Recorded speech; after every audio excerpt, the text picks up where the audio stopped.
신약 성경 데살로니가전서 2장 1절에서 16절, 신약 성경 329페이지입니다. 329페이지. 우리 합독은 1절에서 5절, 그리고 9절 1절, 13절 1절 이렇게 합독합니다. 2장 1절에서 5절까지 읽습니다. 형제들아, 우리가 너희 가운데 들어간 것이 헛되지 않은 줄을 너희가 친히 아나니, 너희가 아는 바와 같이 우리가 먼저 빌립보에서 고난과 능욕을 당하였으나 우리 하나님을 힘입어 많은 싸움 중에 하나님의 복음을 너희에게 전하였노라. 우리의 권면은 간사함이나 부정에서 난 것이 아니요 속임수로 하는 것도 아니라 오직 하나님께 옳게 여기심을 입어 복음을 위탁받았으니 우리가 이와 같이 말함은 사람을 기쁘게 하려 함이 아니요 오직 우리 마음을 감찰하시는 하나님을 기쁘시게 하려 함이라. 너희도 알거니와 우리가 아무 때에도 아첨하는 말이나 탐심의 탈을 서지 아니한 것을 하나님이 정언하시느니라. 9절입니다.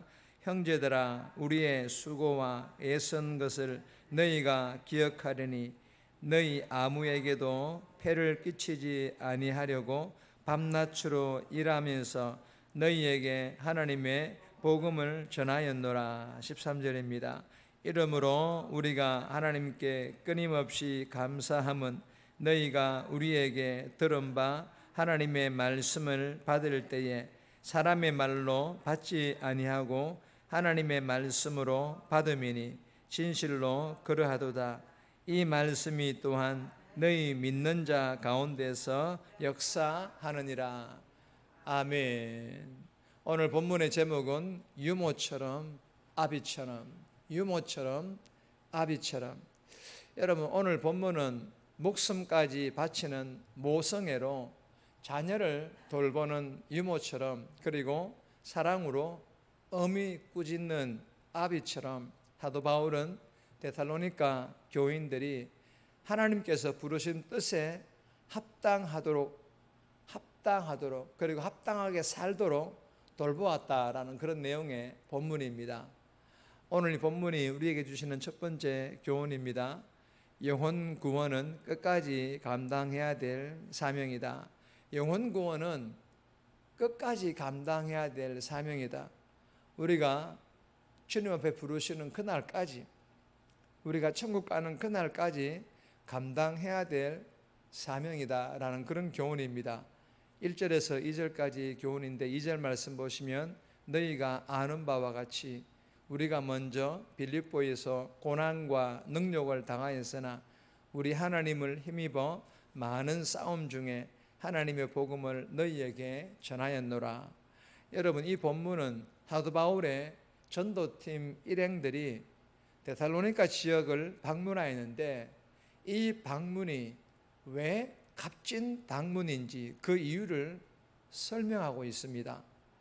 사도행전 16장 11절에서 40절까지 내용을 보면 사도 바울의 전도팀 일행들이 빌립보 지역에서 전도를 하다가 고난과 능욕과 핍박을 받게 됩니다.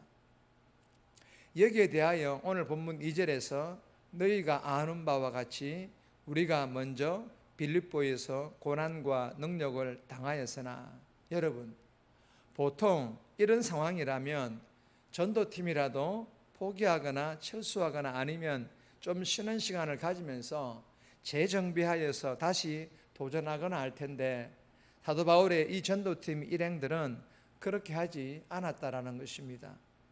어떻게 하였습니까? 우리 하나님을 힘입어 많은 싸움 중에 하나님의 복음을 너희에게 전하였노라. 무슨 말씀입니까? 복음 전함을 인하여 당하게 되는 고난과 능욕과 핍박, 힘든 것 다 안다라는 것입니다. 이런 고난과 능욕과 핍박 다가오는 거 알고 있다라는 것입니다.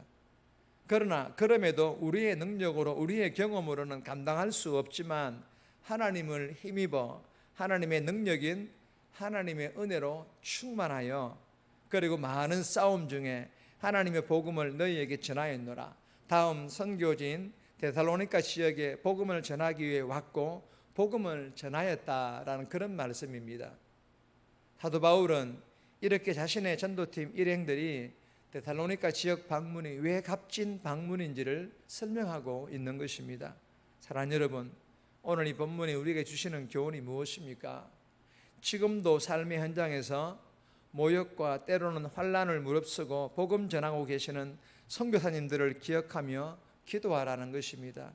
그리고 우리들도 가정 복음화를 위하여서 작정한 한 영혼들을 위하여 장기 결수 성도들을 위하여서 포기하지 말고 기도하며 끝까지입니다.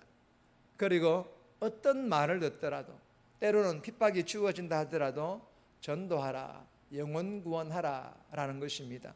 이 새벽에 주신 교훈대로 기도하며 오늘 하루의 삶, 만나는 사람들에게 예수님의 사랑을 전하는, 누군가에게 복음을 전하는 그런 전도자의 삶 살아갈 수 있기를 주님의 이름으로 축복합니다. 두 번째 주시는 교훈입니다. 바울과 같은 전도자가 되라. 바울과 같은 그러한 전도자가 되라라는 그런 교훈입니다. 3절에서 12절까지의 말씀인데 9절 말씀 보시면 형제들아 우리의 수고와 애쓴 것을 너희가 기억하리니 너희 아무에게도 폐를 끼치지 아니하려고 밤낮으로 일하면서 너희에게 하나님의 복음을 전하였노라. 여러분, 이 본문은 사도 바울이 사람을 기쁘게 하려는 아첨이나 탐심이 없이 오직 자신의 마음을 살피시고 잘 아시는 하나님 앞에서 떳떳하게 오직 하나님 한 분만을 기쁘게 하려고 복음을 전하였다라고 말하고 있습니다. 그리고 사도 바울은 자신의 권위를 내세우지 않고 복음을 위하여서 유모처럼 온유하게 섬겼고 어머니의 마음으로 죽기까지 사랑했던 사도였습니다. 그리고 대가를 요구하지 않았고 자신의 생업인 천막 만드는 일을 하면서 직접 생계를 꾸려가면서 밤낮 가리지 않고 복음을 전하였다라는 것입니다. 뿐만 아니라 우상의 가치관을 버리고 하나님 나라의 질서에 합당한 삶을 살도록 아버지의 마음으로 권면하고 때로는 잘못된 길로 걸어갔을 때는 권면, 꾸중을 하기도 했다라는 것입니다. 여러분, 사도 바울은 종교 장사꾼들과는 사꾼 목자와는 세상 직장처럼 종교 생활하는 영적 지도자들과는 전혀 다른 삶을, 그리고 하나님 앞에 하나님과 사람 앞에서 거룩하고 떳떳하고 흠잡을 데 없는 삶을 살아가려고 죄와 피 흘리기까지 싸우는 삶을 살았던 선한 목자, 참된 영적 지도자였다라는 것입니다. 사랑하는 여러분, 왜 전도가 되지 않는가 묻기 전에 왜 나는 바울과 같은 전도자가 되지 못하는가, 그리고 변화되지 않는 자신을 먼저 돌아볼 것을 우리에게 교훈하고 있습니다. 그래야 해서 이 새벽에 바울과 같은 그런 전도자가 되게 해달라고 자신의 변화를 위하여서 기도하며 오늘 하루도 전도자의 삶 살아갈 수 있기를 주님의 이름으로 축복합니다. 세 번째 주시는 교훈입니다. 하나님의 말씀을 믿는 성도가 되라. 하나님 말씀을 믿는 성도가 되라. 하나님 말씀을 믿지 않는 성도는 있을 수 없죠.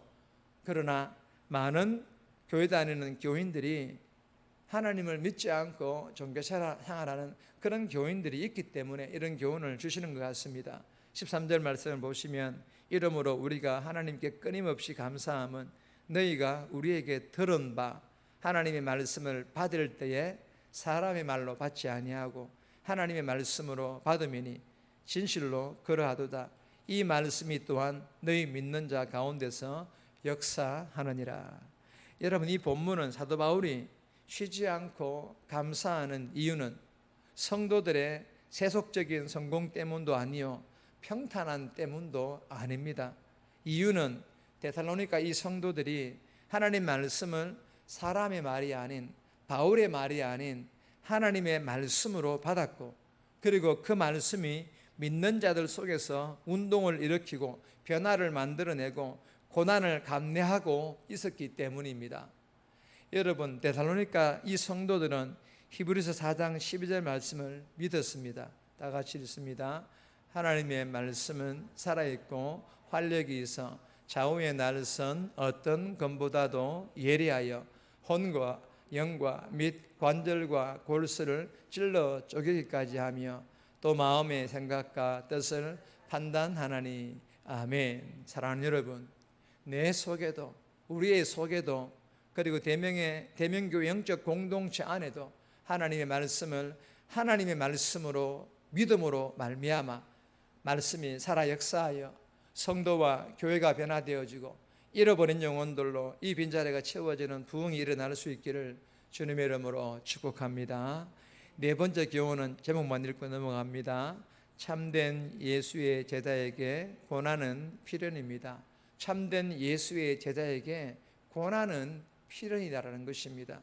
14절에 16절까지 말씀인데 개인적으로 꼭 묵상하시기를 바랍니다. 정리합니다. 영혼 구원은 끝까지 감당해야 될 사명임을 깨닫고 바울과 같은 전도자가 되어서 포기하지 않고 전도하게 해달라고, 하나님의 말씀을 하나님 말씀으로 믿어 말씀이 살아 역사하여 성도와 교회가 변화되고 잃어버린 영혼들로 채워지는 부흥하는 대명교회 되어지게 해달라고 이 새벽에 기도하며 오늘 하루도 살아갈 수 있기를 주님의 이름으로 부탁드립니다.